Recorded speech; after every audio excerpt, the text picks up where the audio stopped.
In the previous chapter, after the Butcher Grandpa regained his lower body with Qin Mu's help, he finally became a complete man again. Then the crippled Grandpa's voice came from outside, "A pig slaughterer, stop talking nonsense. If you delay any longer, you won't be able to leave. Your disciple is coming." The butcher stepped out and said, "In your doubt-eye pouch, there's a divine arm bone. I'll keep it for you for now. You're not strong enough to handle it yet, its owner is still alive. Touching it will only bring disaster." Qin Mu was shocked. The owner of that arm is still alive? The butcher and the cripple left, walking slowly but moving fast. The butcher's voice echoed back, €1 if this arm was the price I paid for my lower body. But I bet the divine flesh on it has long been refined into elixirs, only the bone remains. "Mua, remember to come home for New Year's," the cripple's distant voice called. Qin Mu smiled, waving toward their fading silhouettes. "I'll definitely come home for New Year's." Not long after, a thunderous voice rolled across the prairie, "Junior brother Qin." It was Ba Shan Jijia's booming call. Qin Mu shouted in reply, though he knew his voice couldn't reach that far. Ling Yuxia quickly shot a flaming orb into the sky to signal, but Qin Mu just laughed, "Useless, he's still too far to see it." The group prepared to head toward the border. Ling Yuxia showed off her fully healed wound, and Qin Mu gently dispelled the remaining bruises for her, making her blush and squirm. Hu Linga teased them, sparking a playful quarrel between the two girls, neither willing to yield over Qin Mu. Soon after, Ba Shan Jijio finally caught up, weeping and cursing Heavenly Knife for leaving without him. Qin Mu comforted him patiently as the man lamented endless tales of his past. Meanwhile, the youthful Patriarch left the Imperial College, the very institution he had founded, with the disciplinary elder. Before departing, he met with the national preceptor of the Jiankang nation, and the two discussed righteousness and heresy, and the reform they had both chosen. Though the world branded them as heretics, the Patriarch only smiled and said, "We both know this is the true path."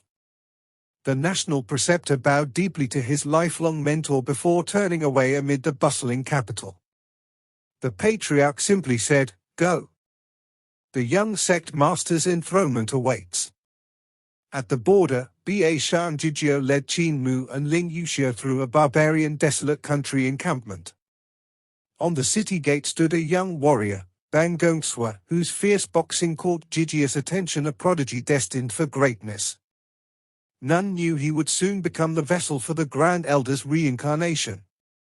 When the Wu King found him, Bang Gongswa was taken to the Lulan Golden Palace, where a dreadful ritual unfolded. Paper men and ghostly steeds surged from the underworld, as the Grand Elder's soul possessed the boy's body.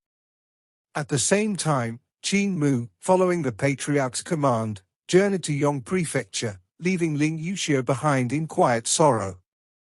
Along the road, he witnessed chaos everywhere, sects rebelling, commoners suffering, the Jiankang Empire crumbling into turmoil. As he watched the flames of war spreading across the land, a single question lingered in Qin Mu's heart: does the national preceptor truly have the power to quell this storm and save the empire from collapse?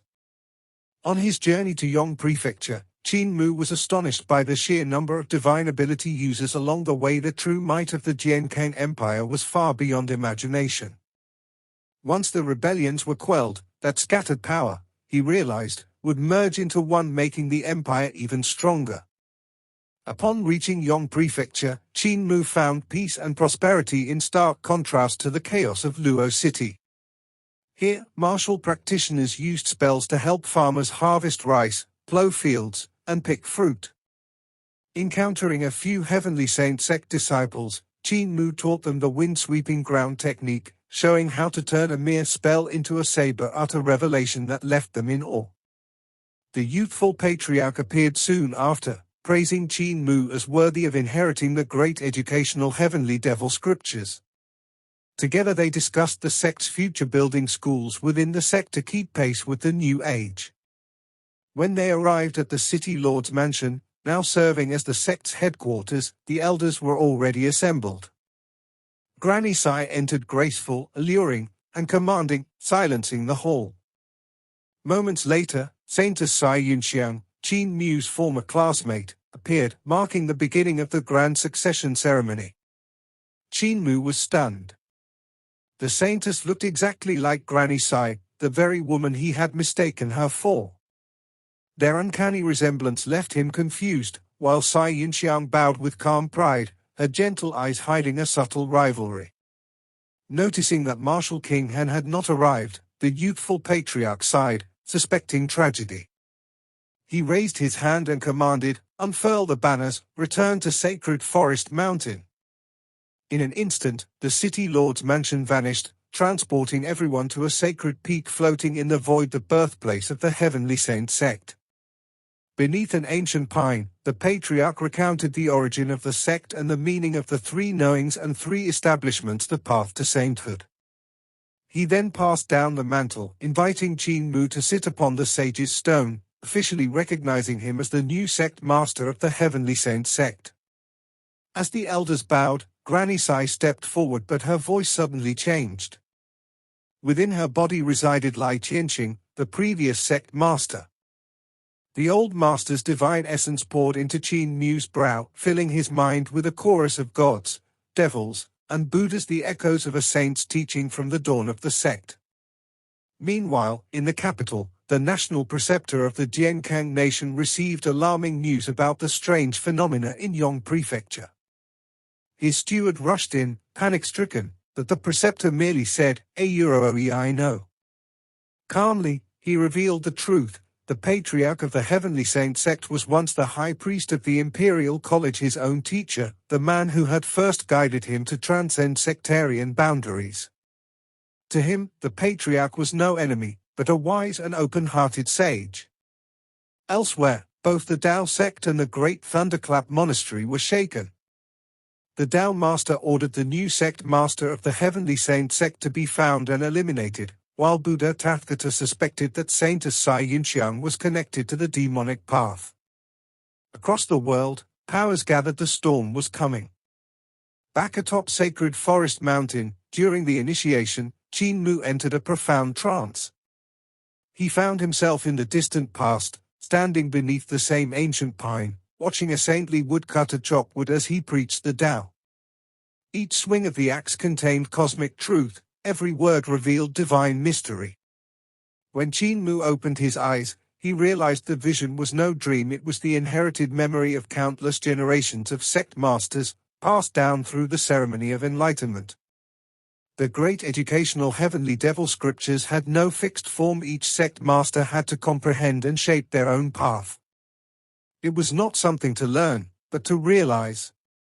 Qin Mu felt deceived at first, yet soon awakened, grasping the true meaning of Auroi, imparting the Tao, teaching the way, and dispelling confusion. The youthful patriarch exhaled softly. The ceremony was complete.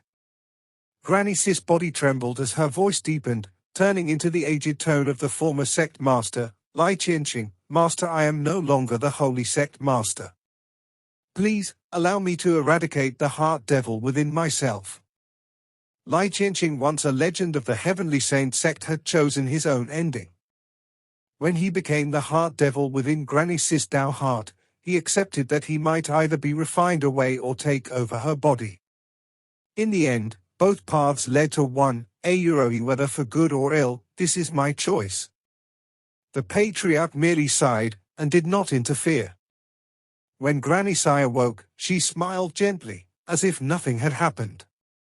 Yet everyone knew that behind that calm smile was both tragedy and immeasurable strength. Though scorned by many within the sect, she had come only to support Qin Mu, the boy she had raised and loved as her own. After the enthronement, the youthful patriarch led Qin Mu across Sacred Forest Mountain, recounting the sect's glorious history when it had once ruled over 6 kingdoms, even emperors bowing before its authority.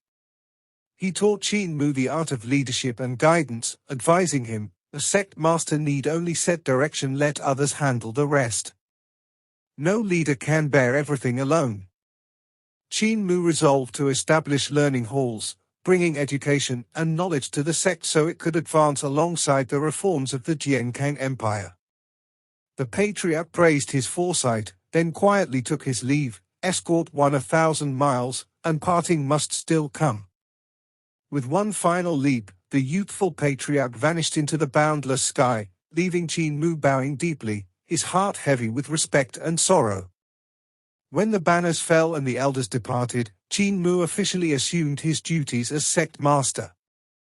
His first decree was to build the Heavenly Records Tower, collecting and preserving techniques from every sect, turning the Heavenly Saint sect into a grand convergence of all knowledge under heaven. Amid the tranquil peaks of Sacred Forest Mountain, Qin Mu's silhouette merged with the shimmering light of the teleportation banners, a young sect master carrying within him the inheritance of 1,000 years of Daoist wisdom. This video will end here.